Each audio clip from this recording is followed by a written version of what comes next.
Hey everyone, it's Laurie from Cook Scrap Craft, and I've got another scrapbook process video for you. This one, starting off the month of August, for the Let's Get Sketchy monthly challenge. So you can see the sketch up in the right-hand corner of the page.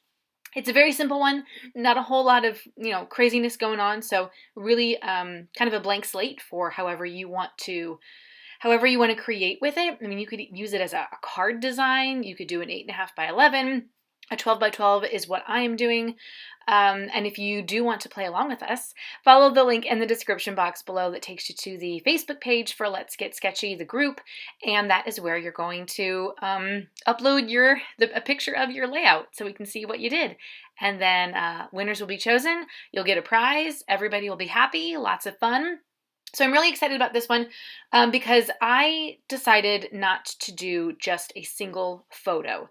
You can see in the sketch that there's a horizontal photo with like two pieces of paper backing it, kind of on a diagonal. But I had two photos, so I kind of flipped things a little bit, and instead of having one photo with two little papers behind it, I'm putting the two photos with one paper behind those. And these are photos from a little photo shoot that I did myself when I was participating in another Disney Bounding Challenge for June.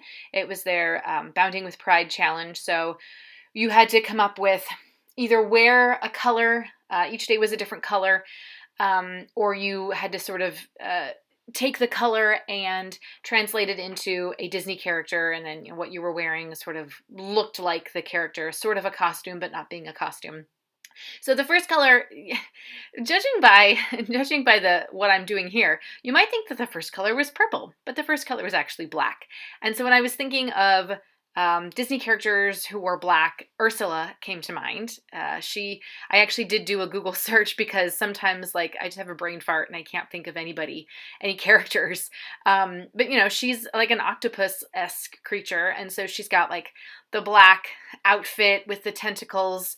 So I went with like purple shirt because she's got purple skin, and then black pants, and some very, very pointy black high heels that I don't actually ever wear. I think I donated them after this because I never wear them. They're so uncomfortable, but I figured they would be good for this this little photo shoot. And I did have a little Ursula toy in one of them, so you can see that so it makes sense that I'm channeling Ursula.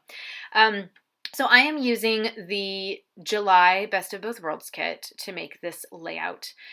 And it's got some great all-to-new floral die cuts. And some of them have color in them. Some of them are just black, and some of them are black and white, like that thing right there. And so I thought that was kind of good to bring in more of the black element. Since that was the color of the day. And I have some black on the washi tape that I did. I sort of created a border. So two sides have some Vicky Bouton washi tape with like a gold splatter on it. And then I was going to do kind of the same thing all the way around. And I happened to look at this little container I have on my desk, and it had some very, very old K & Company border stickers on it. And they were waves, like ocean waves. And I was like, oh my gosh, this is perfect for this because Ursula is an ocean creature, an ocean character. So I did those ocean waves, that border sticker up on the top and on the bottom as well. So it's always fun to find little things like that, just kind of lying around from your stash, and to actually be able to use them instead of just saying, I'll just throw it away. Because I feel like I have done that recently. I have gone through a lot of my stash and just said, like, this isn't going to work. I'm never going to use it. I don't like it. Why am I holding on to it? And sometimes it's good to do that, to just purge and then make room for some new things. But other times it's like, oh, I think I need to hold on to this because you just never know. So you can see that I'm creating a sort of photo cluster, kind of like what's on the original sketch. However, I'm also going to do a little bottom cluster, and that's something that's not part of the original sketch. And like, I'm not putting my title in the same place. Like basically the photo, the photo and the papers behind it, that design is still kind of there, and then having the frames on the edges, that's still there. But then I'm kind of just going with it and putting embellishments where I see fit, putting my title where I see fit. So I've got a couple different things that I pulled also from previous Chamel Best of Both Worlds kits and just other stuff from my stash, like Amy Tangerine.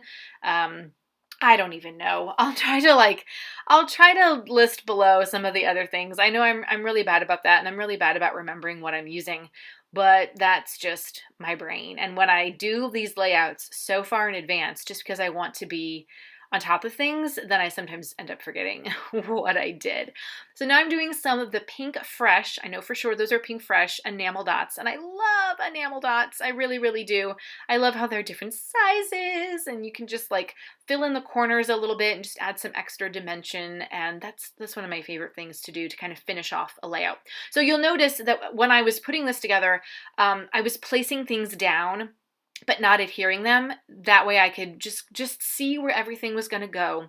And then off camera, I put all the adhesive down. So everything's pretty much glued down where it needs to go. Now I just need to figure out my title. And I've got a plethora of alpha stickers from my stash. I have a alpha sticker hoard, and I'm going to create a title just using a couple different ones. So those are Amy Tangerine alpha stickers, and they are a little bit translucent, but they do, the colors of them are pretty dark, that they do stick up fairly well against that purple background. And I think that purple background is Doodlebug. It looks a little wonky and wavy on the camera. That's just the way the camera like focuses on it. It's actually a like a tree bark kind of design, which has nothing to do with ocean or whatever. The other side I liked too, but I just didn't like the pattern with what I was going to be doing. There was too much white in it, and I just wanted it to be more like almost solid purple, and so that's what I got from this side. So that's why I use that side. Sometimes there's no real rhyme or reason. It's just I like something better, or it just kind of looks better. But yeah, you could use like a solid piece of cardstock as this background. You could do your own mixed media background if you have like some misting sprays or stamps or something, and then just kind of do like a cluster in the top and a cluster at the bottom on the diagonal, and you're good to go. Or don't do a cluster on the bottom. Keep it as exactly like the way the sketch shows. It's all up to you how you interpret these sketches. So as you can see, the title is #Bounding with Ursula. I love when I can do long titles because sometimes I never have enough alpha stickers, and it's really great when I do, because then I can make all the words that I want.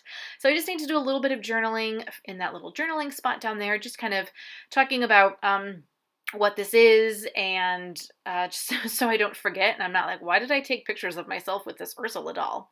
And I do have other photos that I will be scrapbooking from this Bounding with Pride challenge. I'm still scrapbooking my Star Wars bounding challenge photos as well. So you might see more of those popping up here on the YouTube channel. If you haven't subscribed already, make sure you do so you don't miss out on more scrapbook process videos and scrapbook hauls and all kinds of great fun goodness. Give this video a thumbs up like and leave a comment below letting me know if you have any questions about any of the products that I'm using, any of the techniques that I did, or if you just want to say hello. I'd love to hear from you, as well as connect with you on social media. All those links for me will be found in the description box below. I'm just finishing this up with a little more shine, a little bit of sequins. I had this extra sequins mix, and I was just pulling a few things that looked a little bit sort of pinky and translucent. I love doing sequins. I think I love enamel dots more than sequins. There was a time when I liked sequins more than enamel dots, but now I think it's the enamel dots over the sequins. So I don't know what you guys like. What you guys like better, leave me a comment below and tell me. But yeah, these are the close-ups. You can just see a little bit more of the detail, and it's a little more of that purple pattern that's going on back there. Thank you guys so much for watching, and I will see you next time. Bye!